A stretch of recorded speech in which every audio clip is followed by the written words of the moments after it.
사람은 혼자일 때만 자기 자신이 될 수 있다.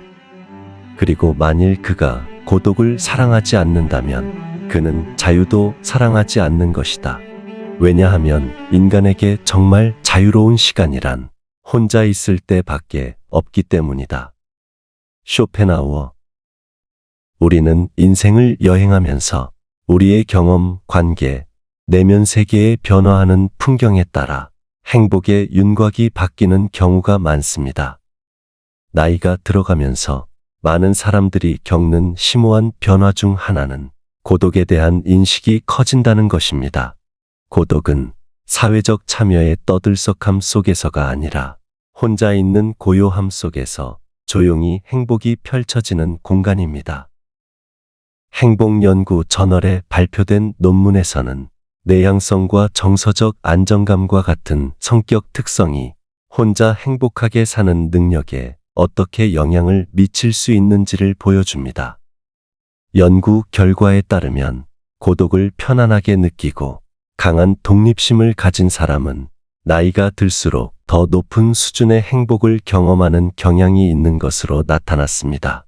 이러한 사람들은 취미나 개인적 관심, 그리고 자기 성찰 등에서 기쁨을 찾으며 고독한 생활에 잘 적응하는 것은 물론 시간이 지남에 따라 이와 같은 성향은 행복을 지속시켜주거나 심지어 증가시키는 데 기여하게 됩니다. 즉, 연구 결과는 행복한 삶이란 단순히 혼자 사는 것을 의미하는 것이 아니라 고독을 어떻게 받아들이느냐에 달려 있음을 나타내 줍니다.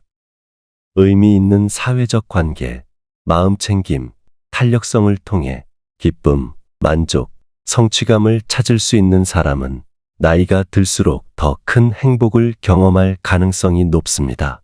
혼자 행복하게 살 수 있는 능력은 더 나은 정신 건강과 더 높은 삶의 만족도 및 전반적인 웰빙과 관련이 있습니다. 세월이 흐를수록 고독의 중요성은 더욱 분명해집니다.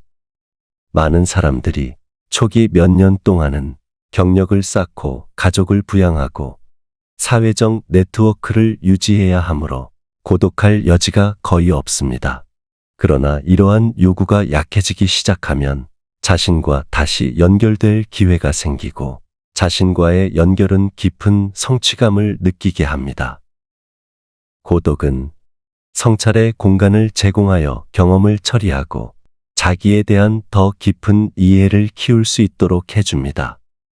고통스러운 고립감처럼 느껴질 수 있는 외로움과 달리 고독은 선택의 시간, 즉 외로움을 느끼지 않고 혼자 있는 상태입니다. 독서, 정원 가꾸기, 명상 또는 단순히 조용한 커피 한 잔을 음미하는 등 영혼을 키우는 활동에 참여하는 시간입니다. 이러한 고독의 순간은 초기 생애 단계의 요구에 의해 종종 가려지는 평화로운 성찰을 가능하게 합니다. 흥미롭게도 나이가 들수록 사회적 범위는 좁아지는 경향이 있지만 이것이 반드시 부정적인 면을 의미하는 것만은 아닙니다.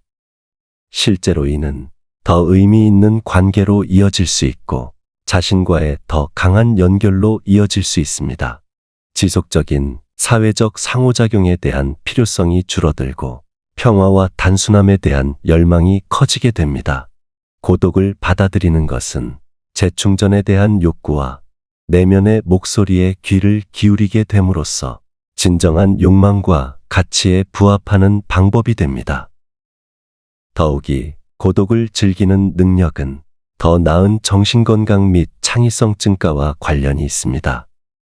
혼자 있을 때의 마음은 일상생활에 방해 없이 자유롭게 돌아다니며 새로운 아이디어를 탐구하고 문제에 대한 창의적인 해결책을 찾습니다.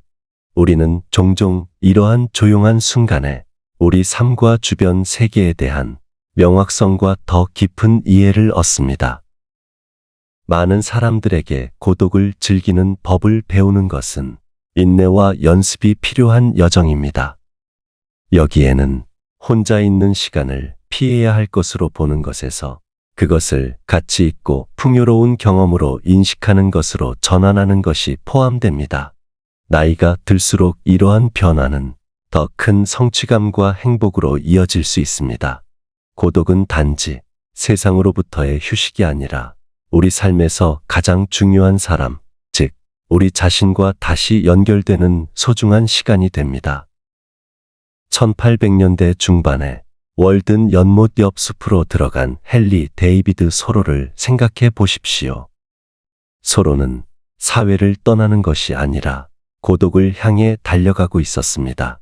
단순한 삶에 대한 그의 실험은 단지 세상의 소음으로부터의 탈출이 아니라 혼자 있는 것에서 오는 풍요로움의 발견이었습니다.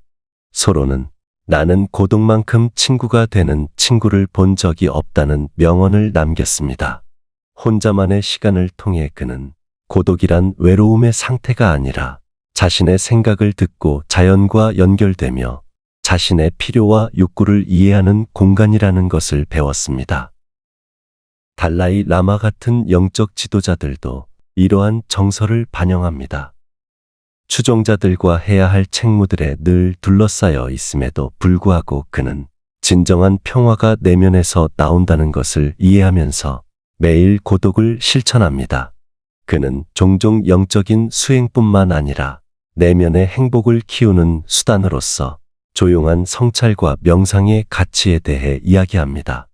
이는 고독이란 단순히 육체적으로 혼자 있는 것을 의미하는 것이 아니라 우리 자신 안에서 평화를 찾는 것임을 상기시켜 줍니다. 수많은 연구 결과는 또한 고독이 행복을 가져올 수 있다는 생각을 뒷받침합니다. 나이가 들수록 사회적 범위는 자연스럽게 좁아지지만 이것이 반드시 나쁜 것만은 아닙니다. 주의를 산만하게 하는 요소가 줄어들면서 우리는 자신과의 관계를 포함하여 진정으로 중요한 관계에 집중할 수 있는 시간이 더 많아집니다. 행복에 관한 가장 오래 지속된 연구 중 하나인 하버드대 성인 발달 연구에서는 고독한 성찰을 통해 내면의 만족을 키우는 사람들이 노년기에 가장 행복하고 건강하다는 사실을 보고하고 있습니다. 마하트마 간디의 예는 수많은 연구 결과에 힘을 실어줍니다. 끊임없이 사람들에게 둘러싸여 있음에도 불구하고 그는 자신의 고독한 시간을 소중히 여기며 종종 자신의 내면과 다시 연결되기 위해 고독의 기간인 마우나를 지켰습니다. 이러한 고독의 기간은 그의 정신적 명확성과 힘에 결정적인 역할을 해주었고 그가 명확한 비전과 흔들리지 않는 목적을 가지고 조국을 자유로 이끄는 데 큰 도움이 되었습니다. 간디의 삶은 특히 나이가 들수록 고독이 힘과 통찰력의 강력한 원천이 될 수 있음을 보여줍니다. 고독은 또한 창의성의 원천이 될 수 있습니다. 애플의 공동 창업자인 스티브 워즈니악은 자신의 차고에서 혼자 최초의 애플 컴퓨터를 설계한 것으로 유명합니다. 산만함 없이 집중하는 그의 능력은 그가 진정으로 혁신적인 것을 창조할 수 있게 해주었습니다. 이 경우 고독은 단순한 평화의 순간이 아니라 혁신의 탄생지였습니다. 이는 우리가 혼자 있을 때 우리의 마음이 자유롭게 새로운 아이디어를 탐구하고 깊이 생각하며 다른 사람 앞에서는 결코 일어날 수 없는 돌파구를 마련한다는 것을 상기시켜 줍니다. 나이가 들수록 고독을 받아들이는 방법을 배우는 것은 엄청난 행복을 얻을 수 있는 기회가 됩니다. 이를 통해 우리는 깊이 반성하고 내면의 자아와 연결되며 창의성을 표현할 수 있습니다. 소로의 자연으로의 휴양, 간디의 조용한 명상, 워즈니악이 고독한 혁신에서 영감을 얻었다는 사실은 고독을 포용하는 능력이야말로 우리가 나이 들면서 배울 수 있는 가장 가치 있는 일 중에 하나임을 일깨워줍니다. 고독은 세상과의 단절을 의미하는 것이 아니라 더 깊은 이해와 성취, 평화로 가는 길인 것입니다.